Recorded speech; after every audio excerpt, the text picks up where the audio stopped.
हाँ भाई त्यागियो, जगह देख लो कौन सी है। चार जेल, चार जेल में बाहर की तुम्हारा टेडी बाहर आ गया है त्यागियो। और तैयार हो जाओ, अब तुम्हारी कमर कसने का टाइम आ गया है। तुम जैसे लोगों का ये इस्लाम है ना, वो खत्म करूंगा मैं मुसलमानों को पढ़ाई लिखाई की और तरक्की की तरफ लेके जाऊंगा। तुम लोगों पे से हटाऊंगा। तुम लोग जो मुसलमानों को खराब कर रहे हो, मुसलमानों को जिहादी बना रहे हो, उस रास्ते पे मुसलमानों को हटाऊंगा और तरक्की की तरफ लेके जाऊंगा। मेरा वादा है, तुम्हारे से घंटा नहीं उखड़ सकेगा। उखाड़ सको तो आ जाओ, आ जाना। चैलेंज है मेरा, खुला चैलेंज। जय हिंद, जय भारत। नमस्कार, मैं हूं शुभम शर्मा। क्या कोई अपराधी अपना नाम, अपनी पहचान और अपना धर्म बदलकर 26 साल तक कानून की आंखों में धूल झोंक सकता है? और जब वो पकड़ा जाए तो महज कुछ ही दिनों बाद जेल से बाहर आते ही एक ऐसा वीडियो जारी करे जिससे सोशल मीडिया पर बवाल मच जाए। जी हां, हम बात कर रहे हैं गाजियाबाद के सबसे चर्चित एक्स मुस्लिम यूट्यूबर सलीम वास्तिक की। यह वही सलीम वास्तिक है जो दिल्ली की तिहाड़ जेल से स्वास्थ्य कारणों के चलते 29 दिनों की पैरोल पर बाहर आया है।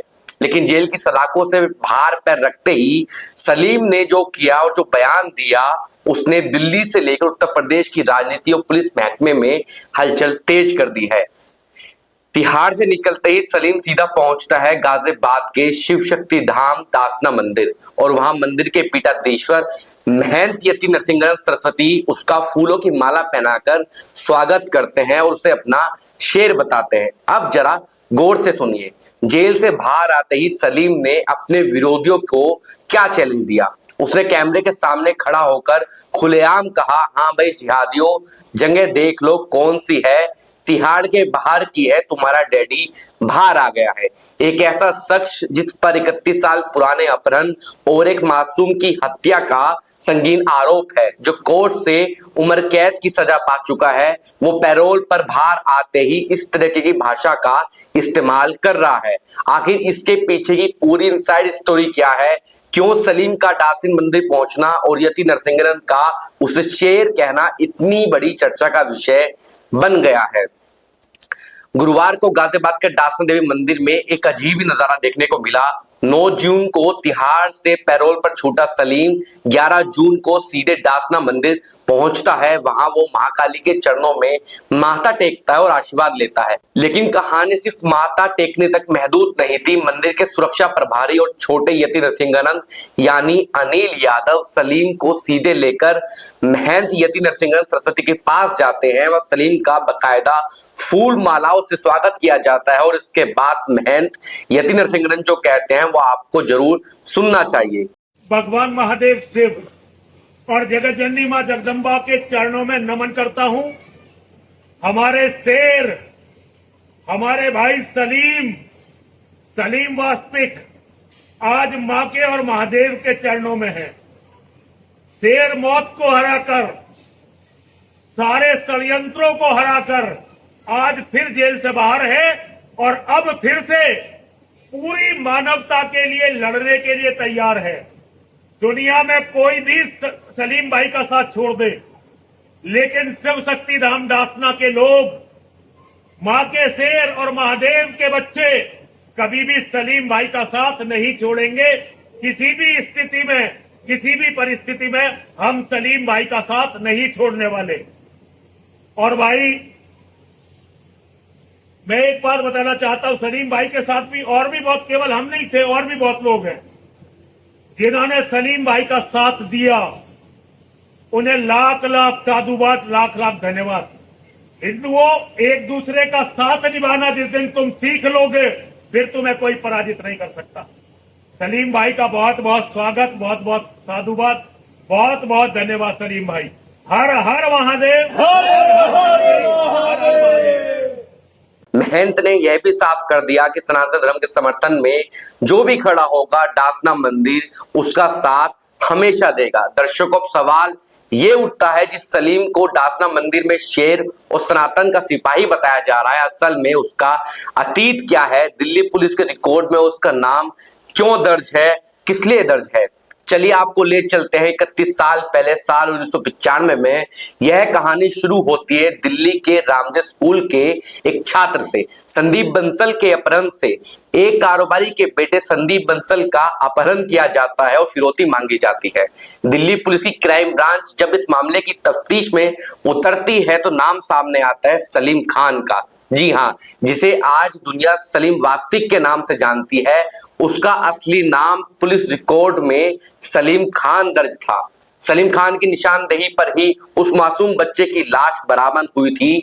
मामला कोर्ट में चला और साल 1997 में अदालत ने सलीम खान को इस जघन्य हत्याकांड और अपहरण के मामले में उम्र कैद की सजा सुना दी। सजा मिलने के बाद साल 2000 में सलीम खान को कोर्ट से अग्रिम जमानत या पैरोल मिलती है और यहीं से शुरू होता है कानून की आंखों में धूल झोंकने का वो खेल जो पूरे 26 साल तक चलता रहा। साल 2000 में जेल से बाहर आने के बाद सलीम खान अचानक गायब हो जाता है। वो पुलिस को चकमा देकर फरार हो जाता है। वो अपना नाम बदलता है, अपनी पहचान बदलता है, अपना इलाका तक बदल देता है और बन जाता है सलीम वास्तिक। पिछले कुछ सालों से वो गाजियाबाद के लोनी इलाके में छिपकर रह रहा था। इतना ही नहीं, उसने सोशल मीडिया को अपना ढाल बनाया। वो यूट्यूब पर एक्स मुस्लिम एक्टिविस्ट के तौर पर वीडियो बनाने लगा, इस्लाम की कुर्तियों पर बोलने लगा और सनातन धर्म के पक्ष में खड़े होने का दावा करने लगा। उसका मुख्य कंटेंट बन गया। देखते ही देखते यूट्यूब पर उसके हजारों फॉलोवर हो गए। लोग उसे क्रांतिकारी विचारक समझने लगे कि बैकग्राउंड में वो एक सजायाफ्ता मुजरिम जिसकी तलाश दिल्ली पुलिस को 26 साल से थी। लेकिन कहते हैं ना, कानून के हाथ लंबे होते हैं और मुजरिम चाहे कितना भी शातिर हो, एक न एक दिन उसका अतीत उसके सामने आकर खड़ा हो जाता है। अप्रैल 2026 यानी इसी साल 2 महीने पहले दिल्ली पुलिस की क्राइम ब्रांच को एक पुख्ता इनपुट मिलता है। पुलिस गाजियाबाद के लोनी में जाल बिछाती है और यूट्यूब पर छाए रहने वाले सलीम को धर दबोचती है। सलीम वास्तिक ने पुलिस को गुमराह करने की पूरी कोशिश की। उसने दावा किया कि वो शख्स नहीं है जिसे पुलिस ढूंढ रही है। लेकिन जब दिल्ली पुलिस ने उसके फिंगरप्रिंट्स का मिलान किया तो तकनीक ने झूठ को बेनकाब कर दिया। फिंगरप्रिंट मैच होते ही साफ हो गया कि यूट्यूब पर ज्ञान बांटने वाला सलीम वास्तिक असल में 31 साल पुराने मर्डर केस का भगोड़ा मुजरिम सलीम खान था।